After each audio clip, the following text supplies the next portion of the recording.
بسم اللہ الرحمن الرحیم۔ معزز و محترم حاضرین و سامعین، اللہ تبارک و تعالیٰ کی فضل و کرم سے رمضان المبارک کی ان بابرکت گھڑیوں میں آج ہم سب کو 10ویں شب کی نماز تراویح ادا کرنے کا شرف و اعزاز حاصل ہو چکا ہے۔ اس پر اللہ تبارک و تعالیٰ کا جتنا بھی شکر ادا کیا جائے وہ کم ہے۔ یہ وہ مبارک اور مقدس عشرہ ہے جس کو نبی اکرم صلی اللہ علیہ وسلم نے اولہ رحمتن کہہ کر شرف و اعزاز بخشا ہے۔ سبحان اللہ۔ یعنی رمضان المبارک کا پہلا عشرہ اللہ تبارک و تعالیٰ کی عطا کی جولی سے اس کے بندوں پر رحمت کے نچھاور ہونے کا عشرہ ہے۔ سبحان۔ کل کا دن گزارنے کے بعد اگلا عشرہ جس کو اوسط کہا جاتا ہے، اس مبارک اور مقدس مہینے کا درمیانی عشرہ جس کو نبی اکرم صلی اللہ علیہ وسلم نے وَأَوْسَطُهُ مَغْفِرَةٌ کہہ کر شرف و اعزاز سے مالا مال فرمایا ہے۔ یعنی رمضان المبارک کا دوسرا عشرہ اللہ تبارک و تعالیٰ کی عطا کی جولی سے اس کے بندوں پر مغفرت اور بخشش کے نچھاور ہونے کا عشرہ ہے۔ اللہ تبارک و تعالیٰ کے فضل و کرم سے آج ہم کو قرآن مجید کی ترتیب اصلی کے اعتبار سے اس کا دوسرا سجدہ تلاوت کرنے کا شرف و اعزاز حاصل ہو چکا ہے، اور آج جو نماز تراویح میں قرآن مجید کا حصہ پڑھا گیا وہ 3 صورتوں سے لیا گیا ہے۔ سب سے پہلے سورہ ہود کے وہ رکوع پڑھے گئے جس میں بالترتیب حضرت ہود علیہ السلام کا تذکرہ آیا، ان کی قوم کا تذکرہ آیا، پھر حضرت صالح علیہ السلام کا ذکر آیا، اس کے ساتھ ان کی قوم کا تذکرہ آیا، پھر حضرت ابراہیم علیہ السلام کا ذکر آیا، اور ابراہیم علیہ السلام کی بارگاہ اقدس میں جو فرشتے انسانی شکل میں آئے تھے ان کا تذکرہ آیا، اور اس کے ضمن میں پھر حضرت لوط علیہ السلام اور ان کی قوم کا تذکرہ آیا، اور ان کی قوم کی جو تباہی و بربادی ہے اس کا ذکر کیا گیا۔ اس کے متصل بعد پھر حضرت شعیب علیہ السلام کا تذکرہ آیا، جس قوم کی طرف ان کو بھیجا گیا قوم مدین، اس کا ذکر آیا، اور ان کی قوم کے ساتھ جو ان کا وعظ و نصیحت کا مسئلہ تھا اس کو بڑی تفصیل سے ذکر کیا گیا۔ اس کے بعد پھر متصل 2 رکوع ایسے آئے جس میں حضرت موسیٰ کلیم اللہ علیہ السلام کا تذکرہ تھا، اور جس قوم کی طرف آئے تھے ان کا جو بڑا تھا جس کا نام فرعون تھا اس کا تذکرہ آیا۔ اس طرح یہ سورہ مبارکہ مکمل ہوئی۔ اس کے بعد پھر قرآن مجید کی معرکۃ الآراء سورہ مبارکہ، اور انتہائی مشہور و معروف سورہ مبارکہ جو اپنی اہمیت کی حامل ہے، جس کی مثال، جس کو بے مثال صورت کہنا چاہیے، حضرت یوسف علیہ السلام کا، ان کے بھائیوں کا تذکرہ اس میں آیا، ان کے والد محترم حضرت یعقوب علیہ السلام کا ذکر آیا، جس کو قرآن مجید نے احسن القصص کہہ کر جو ہے وہ لقب عطا فرمایا۔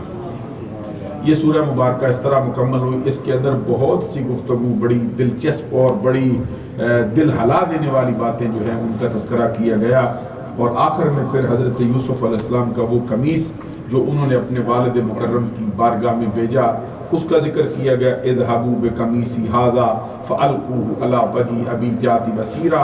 حضرت یوسف علیہ السلام نے فرمایا میرے جسم کا کرتا لے جاؤ، میرے نبینا باپ کی آنکھوں پہ ڈالو، اس کی نبینا آنکھیں روشن۔ سبحان اللہ۔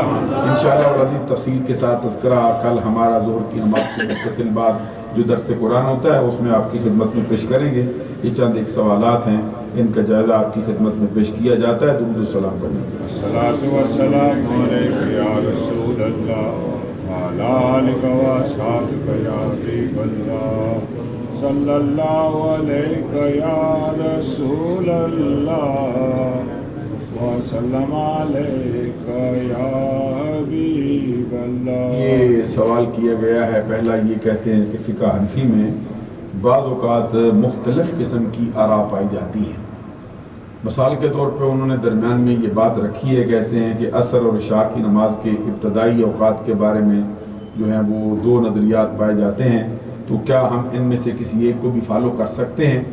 صحیح یہ ہے کہ جو ہمارے ہاں اختلاف کی شکل سامنے آتی ہے اس کی وجوہات یہ ہیں کہ ایک حضرت امام اعظم ابو حنیفہ نعمان بن ثابت رضی اللہ تعالیٰ عنہ کا اپنا مذہب ہے، ایک یہ ہے کہ ان کے جو شاگردان رشید ہیں جن میں حضرت امام ابو یوسف ہیں یا پھر حضرت امام محمد ہیں اور یا پھر حضرت امام ظفر ہیں، ان کی جو آراء ہیں بعض اوقات مختلف ہوتی ہیں۔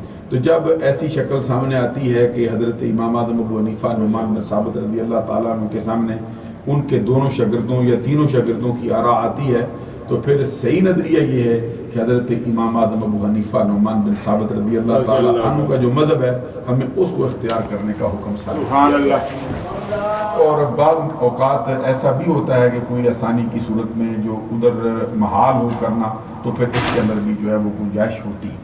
اسی لیے ہمارے ہاں یہ نظریہ پایا جاتا ہے کہ فقہ کے جو 4 مذاہب ہیں چاروں کے چاروں جو ہیں وہ حق ہے۔ حضرت امام شافعی کا مذہب بھی وہ بھی حق ہے، حضرت امام احمد بن حنبل کا مذہب وہ بھی حق ہے، حضرت امام مالک کا مذہب وہ بھی حق ہے، اور حضرت امام اعظم ابو حنیفہ نعمان بن ثابت رضی اللہ تعالیٰ عنہ کا مذہب وہ بھی حق ہے۔ سبحان اللہ۔ بندہ سوچتا رہتا ہے جناب اتنے مختلف مضمون ہونے کے باوجود نظریات مختلف پائی جائیں، دونوں بعض اوقات مخالف سمت میں ہو جاتی ہیں، یہ حق کیسے ہو سکتے ہیں؟ اس کے لیے میں ایک نبی اکرم صلی اللہ علیہ وسلم کی حدیث آپ کی خدمت عالیہ میں پیش کرتا ہوں۔ نبی اکرم صلی اللہ علیہ وسلم نے اپنے صحابہ کا ایک گروہ کسی لشکر کی مہم کے لیے روانہ فرمایا اور انہیں حکم صادر فرمایا کہ آپ جب وہاں پہنچیں گے تو عصر کی نماز جا کے وہاں پہ ادا کریں۔ اب اتفاق ایسا ہوا کہ وہ لشکر جاتے ہوئے راستے میں کہیں پہ ٹھہر گیا اور ان کو عصر کی نماز کا وقت جو ہے وہ راستے میں پڑ گیا۔ ان میں صحابہ کرام میں سے 2 ان کے نظریات ہو گئے۔ بعد نے کہا کہ عصر کی نماز کا وقت چونکہ یہاں ہو چکا ہے ہمیں ادا کرنے چاہیے، تو بعد نے کہا چونکہ نبی اکرم صلی اللہ علیہ وسلم کا فرمان تھا کہ وہاں پہ جا کے ادا کرنا، اس لیے ہم راستے میں ادا نہیں کریں گے، ہم وہاں جا کے پڑھیں گے۔ یعنی ایک نے اجتہاد کر لیا، دوسرا نبی اکرم صلی اللہ علیہ وسلم کے ظاہری حکم پر ہی معمول رہا، تو دونوں کی آراء مختلف ہو گئی، دونوں نے عمل مختلف کیا۔ ایک نے عصر کی نماز ادھر پڑھ لی، دوسرے نے وہاں پہ جا کے پڑھی۔ جب یہ واپس بارگاہ رسالت میں پہنچے تو یہ مسئلہ نبی اکرم صلی اللہ علیہ وسلم کی بارگاہ اقدس میں پیش ہوا، تو نبی اکرم صلی اللہ علیہ وسلم نے فرمایا دونوں کا پڑھنا حق ہے۔ سبحان اللہ فرمائیں، بلند آواز سے سبحان اللہ، کیونکہ یہ بات چھوٹی آواز سے سبحان اللہ کہنے والی ہے نہیں، کیونکہ یہ مسئلہ ایسا ہے کہ 2 مختلف قسم کی آراء ہیں، نبی اکرم صلی اللہ علیہ وسلم نے دونوں کو صحیح قرار دیا ہے۔ تو اب جس کا اجتہاد صحیح ہے، جس کی نیت صحیح ہے، صحیح نیت کے اعتبار سے مجتہد بھی مطلق ہیں، مجتہد کی شرع ہے، جب ان کا اجتہاد ہے اور جس روح پہ وہ چلے ہیں، جو بندہ بھی ان کے راستے پہ چلے گا وہ اللہ تبارک و تعالیٰ کی طرف سے سیدھے راستے پر ہوگا۔ سبحان اللہ۔ اگلا سوال یہ کہتے ہیں جناب یہ کیا نبی صلی اللہ علیہ وسلم پر کالا جادو ہوا تھا؟ قرآن مجید کے مطابق مشرک کہتے تھے کہ نبی صلی اللہ علیہ وسلم پر کالا جادو ہوا ہے، اللہ تعالیٰ نے اس کی نفی کی تھی، آپ اس کی وضاحت کریں۔ یہ ایک مسئلہ یہ ہے پہلا کہ جو مشرکین نبی اکرم صلی اللہ علیہ وسلم کے لیے جملے بولتے تھے کہ ان پر جادو ہو گیا ہے، یا یہ مجنون ہیں، یا یہ معاذ اللہ دیوانے ہیں، یا معاذ اللہ یہ پاگل ہیں، یا معاذ اللہ ان کو جو ہے یہ خود ساحر ہیں، جادو کرنے والے، طرح طرح کے الزامات نبی اکرم صلی اللہ علیہ وسلم پر لگاتے تھے جن کا حقیقت سے کوئی سرے سے تعلق ہی نہیں تھا۔ یہ جو ابھی صورتحال پیش آتی ہے کہ نبی اکرم صلی اللہ علیہ وسلم پر بذات خود کسی اور نے جادو کر دیا، تو اس کے بارے میں امت محمدیہ کے اندر مختلف قسم کی نظریات پائے جاتے ہیں۔ بعض کا یہ نظریہ ہے کہ نبی اکرم صلی اللہ علیہ وسلم پر یہ ایک عاصم بن لبید ایک یہودی تھا، ان کی بیٹیوں نے یہ آپ کی جو آپ کے منہ مبارک تھے، بال مبارک، ان کو لے کر اور آپ کی کنگھی کے دندانے لے کر اس کے اندر کچھ جادو کرنے کی کوشش کی تھی۔ بعض نے یہ کہا کہ نبی اکرم صلی اللہ علیہ وسلم پر اس کا اثر ہوا تھا، اور بعض نے کہا نہیں نبی اکرم صلی اللہ علیہ وسلم پر اس کا اثر نہیں ہو سکتا۔ جنہوں نے یہ کہا ہے کہ اثر ہوا تھا ان کا بھی یہ کہنا نظریہ ہے کہ آپ کی جو جسمانی ساخت تھی اس پر اثر ہو گیا تھا، لیکن اس کی وجہ سے آپ کے جو تبلیغی معاملات تھے، جو آپ کا امت کی طرف پیغام پہنچانا تھا، اس کے اندر کسی قسم کا کوئی فرق واضح نہیں ہوا تھا۔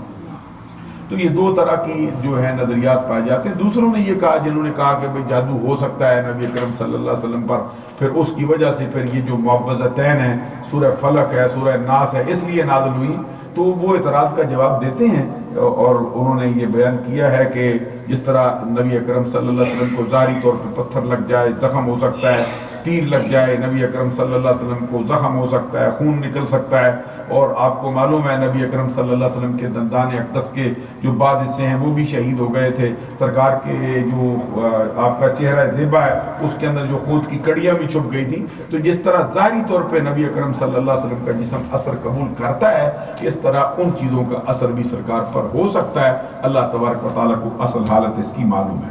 آگے سوال کیا گیا ہے کہ کرامت ہونے کی کیا دلیل ہے، کیا آج بھی کرامتیں ہوتی ہیں؟ جس طرح یہ صحیح روایات میں بھی آیا ہے، امت محمدیہ کا نظریہ ہے کہ حضور نبی اکرم صلی اللہ علیہ وسلم اور دیگر جتنے نبی گزرے ہیں سب کو اللہ تبارک و تعالیٰ نے معجزات سے مالا مال کیا ہے.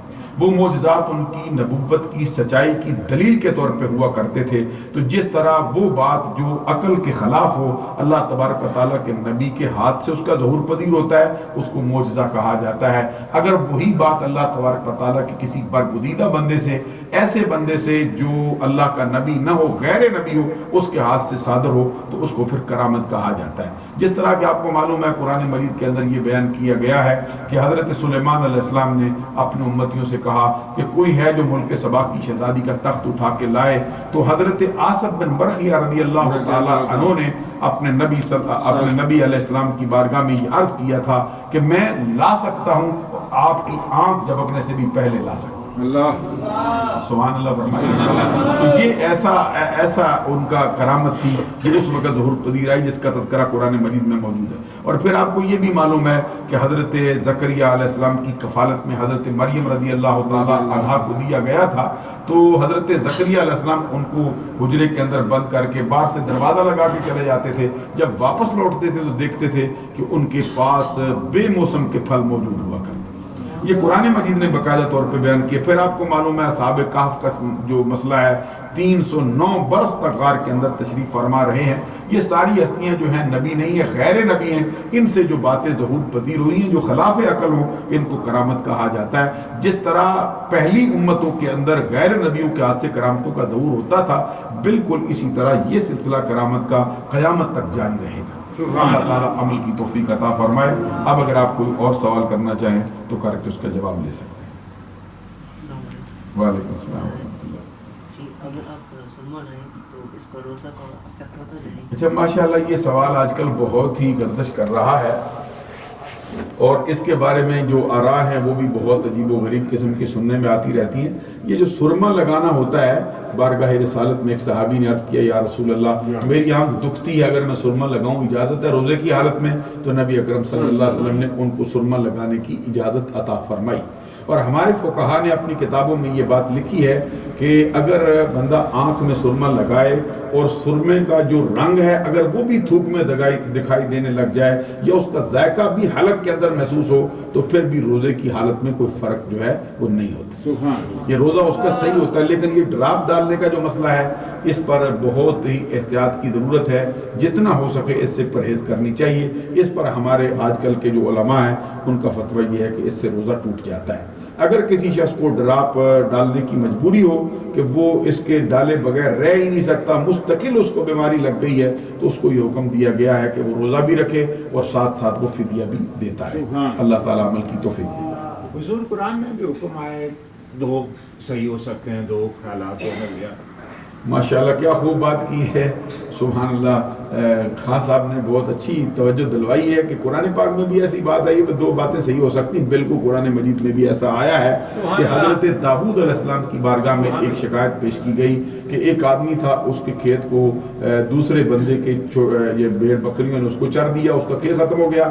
تو حضرت داؤد علیہ السلام نے اس پر جو فتویٰ صادر فرمایا، جو فیصلہ فرمایا وہ یہ تھا کہ اب اس کی جو بکریاں ہیں وہ کھیت والے کو دے دی جائے تو معاملہ برابر ہو. اب وہ کھیت والا جو ہے وہ بھی تھا اور وہ بکریوں والا بھی جا رہا تھا. تو راستے میں سلیمان علیہ السلام سے ملاقات ہو گئی. تو سلیمان علیہ السلام نے پوچھا کیا مسئلہ ہوا ہے؟ انہوں نے کہا جناب انہوں نے فیصلہ دیا ہے کہ ادھر کی جو جتنی بکریاں وہ کھیت والے کو دے دی جائیں تاکہ اس کا نقصان پورا ہو جائے. اور یہ بالکل صحیح مسئلہ تھا. حضرت سلیمان علیہ السلام نے فرمایا یہ مسئلہ صحیح ہے، لیکن اس کی ایک صورت یہ بھی ہو سکتی ہے کہ یہ بکریاں جو ہے اتنی دیر کے لیے کھیت والے کو دے دی جائے اور کھیت جو ہے وہ بکریوں والوں کے مالک کو دے دیا جائے اور اسے کہا جائے کہ اس کے اندر کھیتی کرو. جب کھیتی کرے باقاعدہ طور پہ محنت کرے، اس زمین کو آباد کرے، اس میں بیج ڈالے، جب اس کا کھیت اس جگہ پہ آ جائے تو وہ اس کو اپنی بکریاں واپس لوٹا دے، وہ اس کو اپنا کھیت واپس دے۔ یہ قرآن مجید کے اندر بھی ان دونوں واقعات کو صحیح کرا دیا۔ ماشاءاللہ بہت اچھی توجہ دلوائی آپ۔ اور کوئی سوال اور ارشاد فرما سکتے؟ سبحان ربک رب العزت عما یصفون وسلام علی المرسلین والحمد للہ رب العالمین۔ الہی ہماری خطاؤں سے درگزر فرما، ہماری نماز عشاء، نماز تراویح، نماز وتر کو، پڑھے جانے والے قرآن کو، ہونے والے وعظ و نصیحت کو اپنی بارگاہ میں شرف قبولیت عطا فرما۔ الہی رات گئے میں اگرچہ وقت بہت تھوڑا ہے لیکن یہ تیرے بندے تیری رضا کے لیے مسجد میں تشریف فرما ہیں۔ الہی سب کی خالی جولیوں کو اپنے رحمت و نور سے معلوم فرما، سب کے خالی دامن کو اپنے فضل و کرم سے بھرپور فرما، ہماری خطاؤں سے درگزر فرما۔ صلی اللہ علیہ محمد وآلہ وصحبہ اجمعین برحمتک یا